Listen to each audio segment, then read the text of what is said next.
കുറഞ്ഞ ചിലവിൽ ജീവിക്കാൻ സാധിക്കുന്ന നഗരങ്ങളുടെ ആഗോള പട്ടികയിൽ കഴിഞ്ഞ വർഷം 117-ാം സ്ഥാനത്തായിരുന്ന മസ്കത്ത് 23 സ്ഥാനം മെച്ചപ്പെടുത്തി 94-ാം സ്ഥാനത്തെത്തി.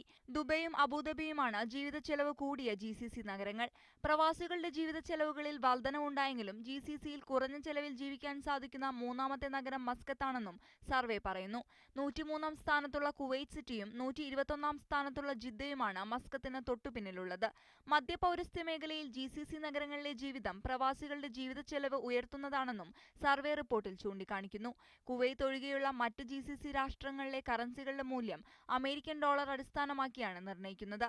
ഇതാണ് മസ്കത്ത് അടക്കമുള്ള നഗരങ്ങളിൽ ജീവിതച്ചെലവ് വർദ്ധിക്കാനുള്ള പ്രധാന കാരണമെന്നും മെഴ്സർ മിഡിൽ ഈസ്റ്റിന്റെ ടാലന്റ് മൊബിലിറ്റി കൺസൾട്ടന്റ് റോബ് തിസ്തൻ പറഞ്ഞു. ഒരു വർഷത്തിലധികമായി യുവാൻ അടക്കം മുൻനിര കറൻസികളെ അപേക്ഷിച്ച് ഡോളറിന്റെ മൂല്യം ശക്തിപ്പെട്ടിരിക്കുകയാണ്. ഇത് ജീവിതച്ചെലവിന്റെ വർധനയിൽ പ്രതിഫലിച്ചിട്ടുണ്ട്. വീട്ടുവാടകയ്ക്ക് പുറമെ ഭക്ഷണം, വസ്ത്രങ്ങൾ, ഗതാഗത ചെലവ് തുടങ്ങി നിത്യോപയോഗ സാധനങ്ങളുടെയും സേവനങ്ങളുടെയും വില വർധനവ് അടിസ്ഥാനമാക്കിയാണ് പട്ടിക തയ്യാറാക്കിയിരിക്കുന്നത്. Media 1 Muscat.